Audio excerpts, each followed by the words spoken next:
하나님의 말씀 봉독합니다. 시편 1편 1절에서부터 6절까지 교독하도록 합니다. 시편 1편 1절에서부터 6절까지입니다. 제가 먼저 봉독합니다. 복 있는 사람은 악인들의 꾀를 따르지 아니하며 죄인들의 길에 서지 아니하며 오만한 자들의 자리에 앉지 아니하고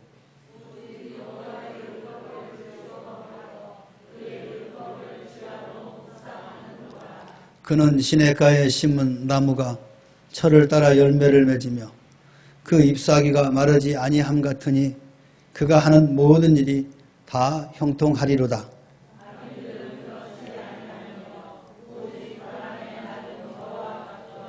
그러므로 악인들은 심판을 견디지 못하며 죄인들이 의인들의 모임에 들지 못하리로다.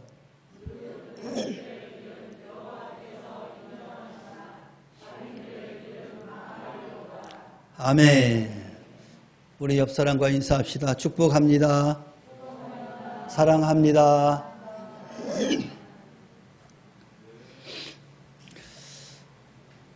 어떤 사람이 복 있는 사람일까요? 재물이나 자녀나 지식이 많은 사람일까요? 아니면 장수하는 사람일까요? 아니면 권력이 상당히 많은 사람일까요? 건강한 사람일까요? 여러분, 나름대로 복이라는 이 개념을 어디에 두냐에 따라서 자신의 삶이 복 있는 사람이다라고 말할 수 있고, 어떤 사람은 복을 받지 못하고 사는 사람이다라고 비관하는 사람도 있을 것입니다. 오늘 제가 열거한 이 모든 것들을 복으로 간주할 수 있을 것입니다. 그러나 시편 전체를 대표하는 1편에서 또 1편을 대표하는 1절의 머리 부분에서 복은 우리의 생각과 좀 다른 면을 보여주고 있습니다.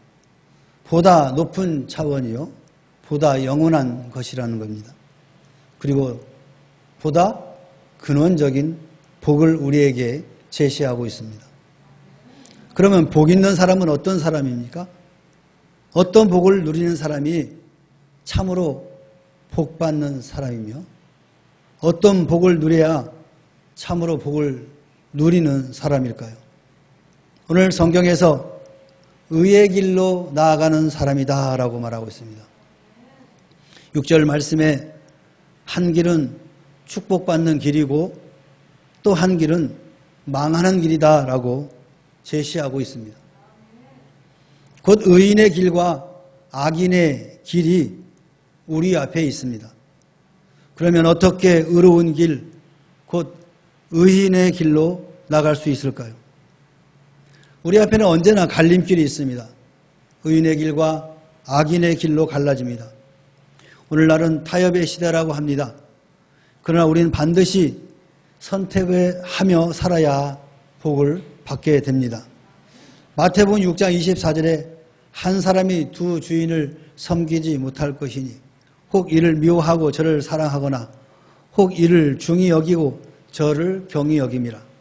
너희가 하나님과 재물을 겸하여 섬기지 못하느니라.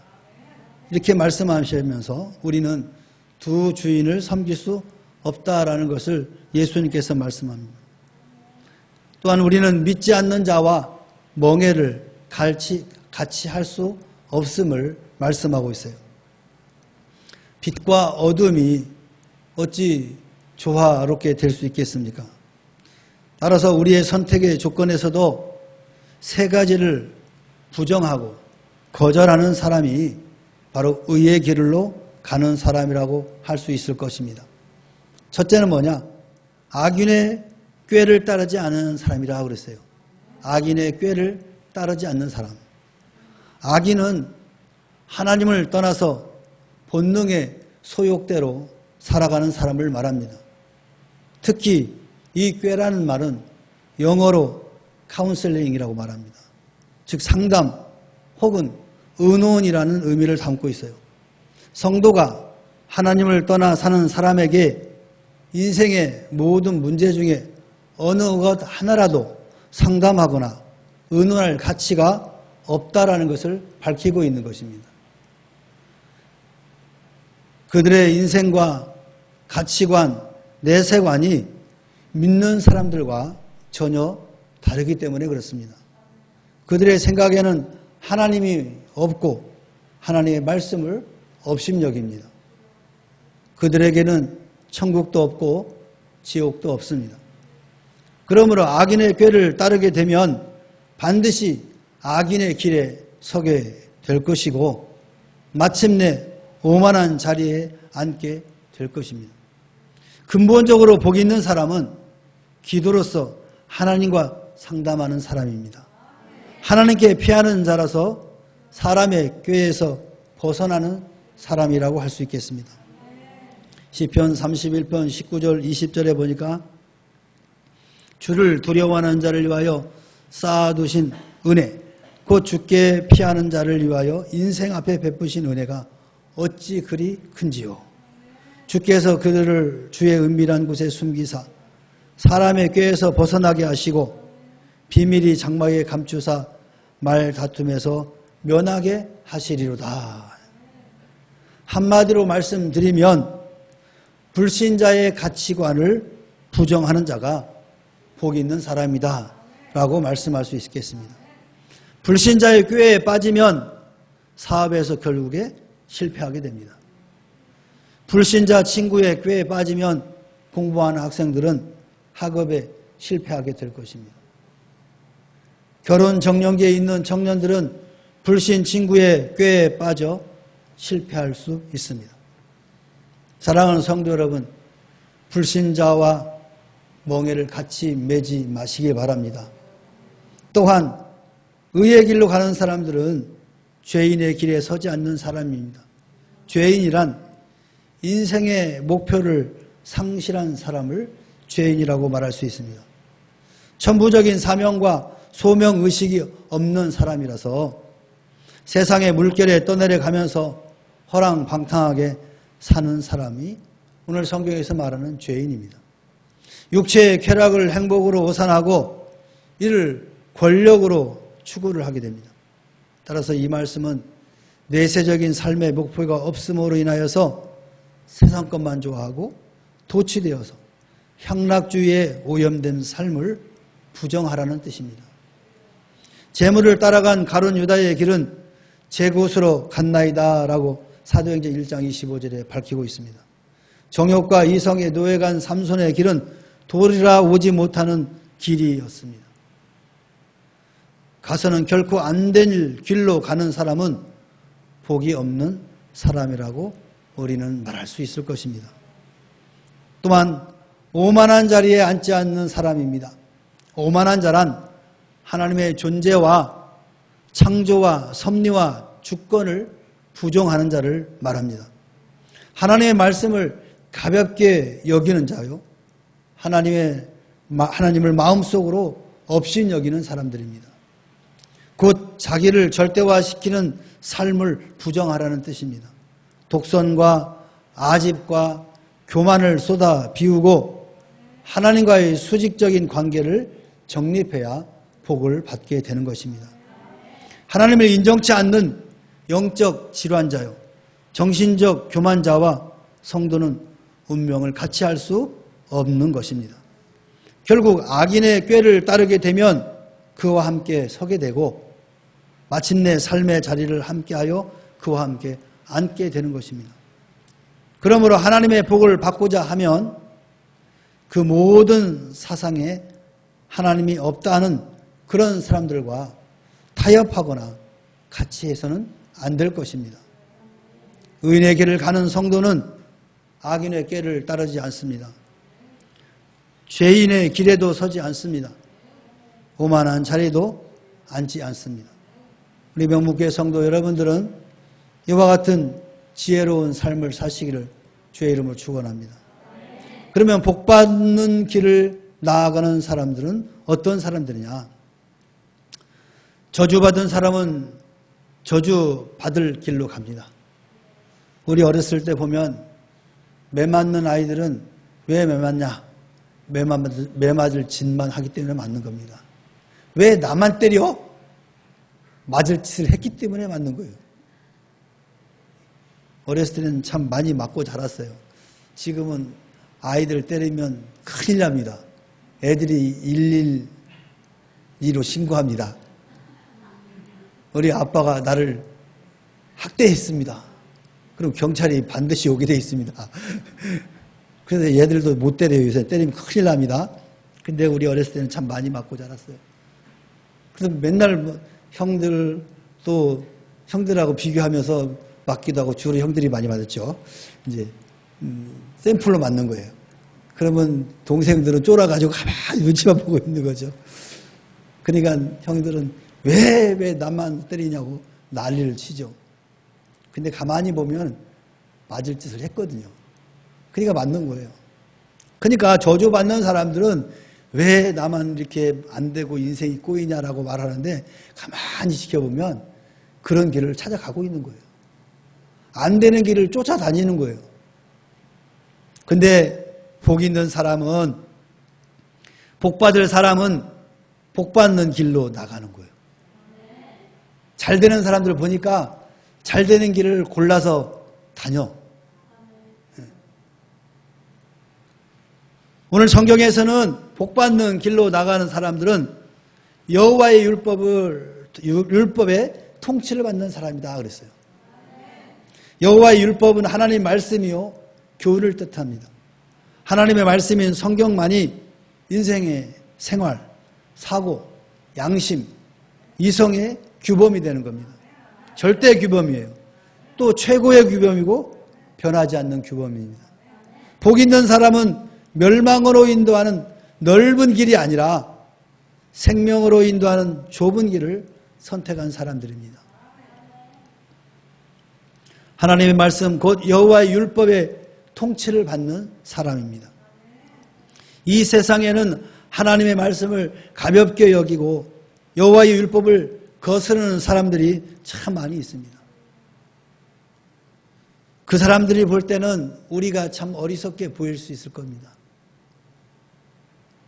이 즐거운 추석 명절 연휴 기간에 왜 예배당에 가서 앉아있냐? 푸른 산에 올라가서 야호를 한번 외치고 바닷가를 향해서 큰 소리를 한번 외치면 세상 스트레스가 다 날아갈 텐데 세상 사람들은 우리들을 참 고리타분하게 봅니다. 하나님의 말씀을 우습게 여기는 거죠. 그럴 바에는 나를 믿어라. 엊그저께 사모님이 이야기해요. 중학생들이 가면서 뭐 예수 믿으세요 막 하니까 자기를 가리키면서 나를 믿으라고 그렇게 하면서 갔다는 거예요.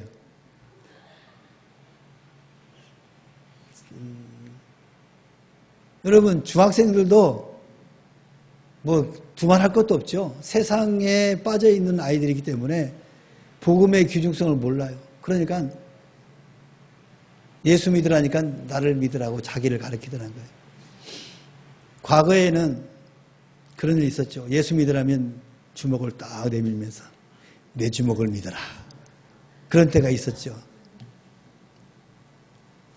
얼마나 어리석은 사람들의 모습입니까?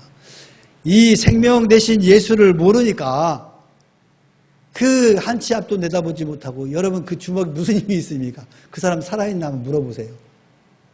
벌써 세상에서 사라졌을 겁니다. 그 주먹을 믿고 불지옥에 떨어지는 그 인생을 보니까 얼마나 안타깝습니까? 그러니까 그런 이야기를 하면 그런 메시지를 전하면 우습게 여기는 거죠. 보이지 않은 거니까. 앞에 있는 주먹이 더 세게 보였다는 거죠.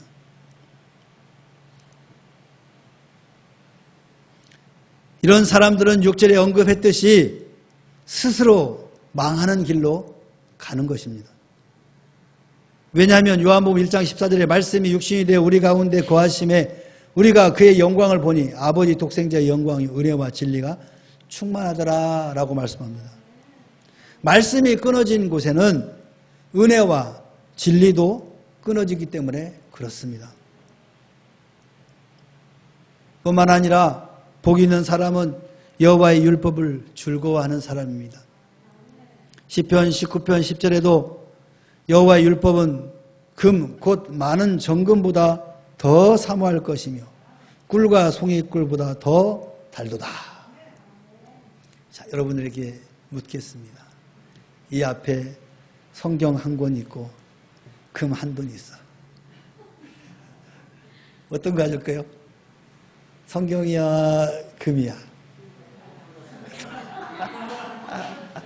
둘 다 가질 거예요? 여러분, 다윗은 하나님의 법이, 율법이 금보다 정금보다도 더 중요하다라고 본 거예요. 그래서 더 사모한다라고 고백하고 있어요. 또 이 말씀이 꿀과 송이꿀보다 더 달다. 이렇게 말씀합니다. 하나님의 말씀의 맛을 즐기는 것을 우리는 보게 됩니다. 여러분, 성경 읽는 것이 참 따분하죠. 뭐 말도 어렵고 딱딱하고 오히려 그냥 유튜브 틀고 그냥 재미있는 그냥 떠드는 거 한번 보는 게 더 쉽지. 성경 한 장 보는 게 그렇게 어려워요. 왜 그럴까요? 성경이 재미가 없어요. 맛이 없어요. 달지도 않아요. 그러니까 성경 보기 힘들어. 근데 오늘 다윗은 또 오늘 믿음의 사람들을 보면 성경이 너무 맛있다는 거예요. 그 어떤 사람 성경을 뜯어서 먹었대 그냥. 맛있어가지고. 여러분, 은혜가 충만하면, 진리가 충만하면 말씀이 금보다도 더 귀하고 꿀보다도 더 달다는 거예요. 그래서 그 말씀을 볼 때 막 빠져 들어가는 거예요. 우리 이인독 집사님 드라마 보셔요? 옛날 뭐 트로트 뭐 나오는 거 뭐지 그거?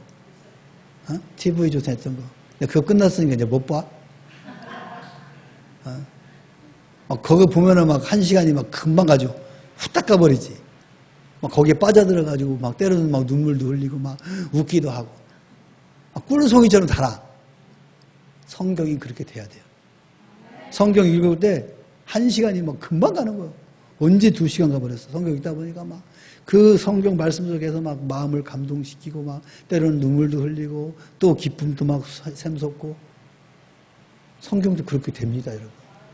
드라마만 그렇게 되는 게 아니고 성경도 그렇게 됩니다. 성경 말씀에 달고 오묘한 맛을 느끼십니까, 여러분? 아니면 말씀의 맛이 쌉쌀합니까? 씁쓸한 음식은 간에 좋다는데 혹시 한 번 정도 말씀의 맛을 보고 그리고 끝났습니까? 히브리서 6장 4절 6절에 보니까 한 번 빛을 받고 하늘의 은사를 맛보고 성령에 참여한 바 되고 하나님의 선한 말씀과 내세의 능력을 맛보고 그리고 타락한 자들은 다시 새롭게 하여 회개할 수 없다. 여러분, 음식을 만들면서 맛을 보는 거 당연한 거죠. 여러분, 이제 추석 명절 엊그제 지나면서 자녀들을 위해서 열심히 음식을 만들었잖아요. 근데 뭐 요리 대가들은 맛도 안 보고 그냥 척척척척 하고 그냥 씩 하고 끝나는데 초보자들은 대부분 맛을 봅니다. 국을 끓이면서 수십 번 떠먹다 보니까 그 맛을 잃어가지고 엄청 짜게 하고. 근데 연세 드신 분들 음식 만들 때 좀 조심하셔야 돼요. 요새 연세 드신 분들은 맛을 안 보시더라고. 그냥 대략 그냥 소금도 넣고 그냥. 그러니까 맛을 유지하는 것 같아요. 예를 들어서 맛을 보면은 큰일 나요. 왜? 연세 들면 이 혀가 감각을 잃어버려서 짠맛을 모른대요. 그래서 그것으로 짠맛을 느낄 정도 되면은 다른 사람들은 엄청 짜다는 거예요. 그러니까 맛을 보지 마시고 지금 하던 대로 그냥 대충 넣으시면 돼요. 그러면 자녀들이 와, 우리 엄마 역시 음식 솜씨 변함이 없어. 근데 혹시나 잘해주려고 맛봤다가는 큰 낭패돼요. 맛을 봐야 돼요. 그러나 하나님의 일에 관해서는 맛보는 것으로 그치면은 안 된다라고 강조하고 있어요. 하나님의 말씀의 맛을 잃어버린 자는 영적 질병을 앓고 있는 증거라는 거예요. 마치 육신이 병들면 밥맛이 쓴 것과 같습니다. 지금 코로나가 그 후유증이 밥맛을 없게 만듭니다. 그리고 목을 아프게 만들고. 그래서 나섰음에도 불구하고 밥맛이 없어.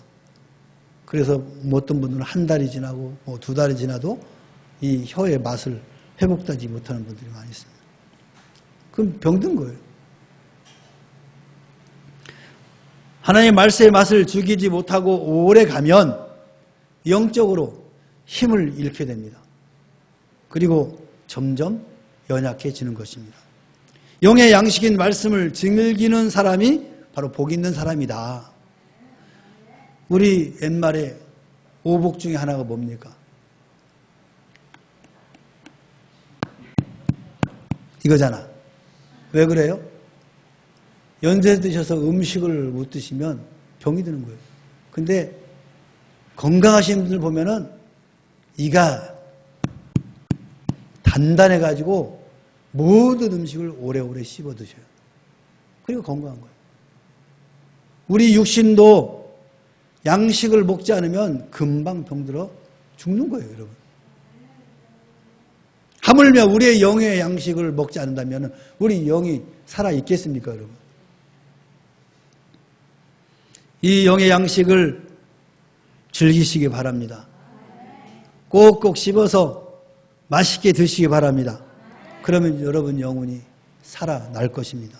힘이 있어 능력 있는 그리스도인의 삶을 살 수 있게 됩니다. 마지막으로 여호와의 율법을 주야로 묵상하는 사람입니다. 묵상이란 말은 되새김질한다라는 뜻입니다. 특히 우리 여성분들이 묵상을 잘해. 그죠? 뭐 서운한 일 있으면 주야로 묵상해. 좀 성경 말씀을 주야로 묵상하라. 뭐 누구한테서 한 소리 들으면 그걸 주야로 묵상하는 거야.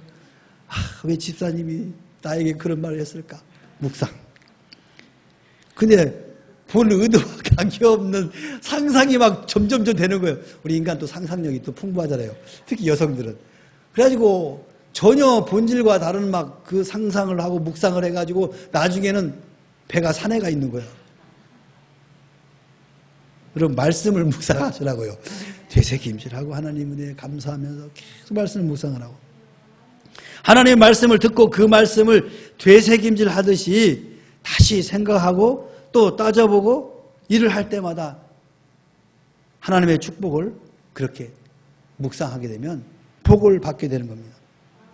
사도행전 17장 11절에 보니까 베레아에 있는 사람들은 데살로니가에 있는 사람들보다 더 너그러워서 간절한 마음으로 말씀을 받고 이것이 그러한가 하여 날마다 성경을 상고하였다라고 기록하고 있어요. 그러니까 설교 한번 듣고 땡 치는 게 아니고 그 말씀을 또 보고 또 들어보고 또 들어봤다는 거예요. 그러니까 돼 씹고 씹은 고기는 먹어본 사람이 잘 먹는데 근데 고기 먹는 사람 보면은 씹고 또 씹고 씹어 먹어보니까 고기에서 단맛이 나는 거야. 그래서 고기를 잘 먹는 거예요, 여러분. 그냥 막 먹는 사람은 못 먹는 사람이야. 그 사람은 고기를 몰라. 근데 진짜 에이 뿔뿔뿔뿔 한우는요 그냥 한 번에 생기지 않아요. 곱씹어 막. 근데 막 그 고기에서 막 육즙이 나오면서 막 갑자기 침이 나오네. 되새기지 마시 곱씹을 때 그 맛을 알게 되는 거예요. 하나님 말씀도 그렇단 말이에요. 그냥 휙 흩어 지나가면 아무 감동이 없어요. 그걸 또 읽고 또 읽고 또 읽고 하다 보니까 거기서 맛이 우러나오는 거예요. 그리고 우리 지금 이 예배 설교 방송에서 설교가 다 녹화돼서 유튜브에 올라가 있습니다. 근데 보니까 보는 사람이 없더라고. 꼭 두세 사람밖에 없어. 나겠지, 그 중에 한 사람은. 저는 모니터링 하려고 보거든요. 좀 보세요. 여러분이 지금 여기 이 시간 30분 동안 듣고 얼마만큼 여러분이 기억합니까? 한번 용인 명문교회 딱 치면 유튜브에 나오니까 그 수요일 날, 금요일 날, 주일 날 설교 다 올려놓거든요. 한번 더 들어보세요. 그러면 오늘 들은 것보다 또 다른 맛을 경험하게 될 것입니다. 하나님을 사랑하기 때문에 그 말씀을 사랑할 수밖에 없는 사람들은 그 말씀을 묵상할 수밖에 없는 거예요. 우리 지은이가 편지를 참 잘 써요. 저는 글 쓰라면 참 귀찮은 일인데 금요일 날 편지 주더만 또 줬어 오늘. 근데 읽어보니까 너무 감동이야. 글씨도 엄청 시원시원하게 잘 써요. 은사가 있나 봐, 글 쓰는 거에. 그러니까 감동이 되니까 또 읽어보고 또 읽어보고 또 읽어보는 거예요. 근데 뭐 별로 내용도 없네. 그러면 다시는 안 보겠죠. 편지도 감동이 되면 또 읽어보고 또 읽어봐요. 특히 연애 편지. 한 번 보내면 옛날에는 다 종이로 써서 보냈잖아요.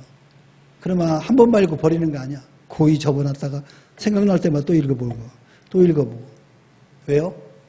사랑하기 때문에 그런 거예요. 여러분이 하나님을 사랑하면 하나님 우리에게 주신 이 메시지, 말씀을 어떻게 한 번도 안 보고 일주일 지냅니까? 어떻게 한 번도 안 보고 한 달을 지나갑니까? 나 궁금해 진짜. 어떻게 그렇게 할 수 있는지. 하나님을 사랑하면 하나님이 우리에게 주시는 말씀을 묵상할 수밖에 없어요, 여러분. 아모스 8장 11절에 내가 기근을 땅에 보내리니 양식이 없어 주림이 아니며 물이 없어 가람이 아니요 여호와의 말씀을 듣지 못한 기갈이다 라고 말씀합니다. 말씀은 참된 양식이요 참된 음료입니다. 주야로 먹고 마셔야 하는 것이죠. 예수님께서는 마태복음 4장 4절에 사람이 떡으로만 살 것이 아니요 하나님의 입으로 나오는 모든 말씀으로 살 것이다 라고 밝히 말씀하고 있지 않습니까? 재물, 자녀, 지식이 많아도 결실이 없는 사람이 참 많이 있습니다. 권력을 휘두르며 오래 살아도 결실이 없는 사람들이 참 많이 있다는 겁니다. 그러나 부정한 것은 단호히 부정하고 긍정할 것은 성실히 긍정할 때 시냇가에 심은 나무같이 시절을 따라 결실의 축복을 맺게 되는 것입니다. 사랑하는 성도 여러분, 하나님의 말씀에 통치를 받고 말씀을 즐거워하고 하나님의 말씀을 주야로 묵상하시기 바랍니다. 그래서 복받는 사람, 복받는 성도들이 되시기를 주님의 이름으로 축원합니다. 기도합니다. 사랑의 하나님 아버지, 고맙고 감사합니다.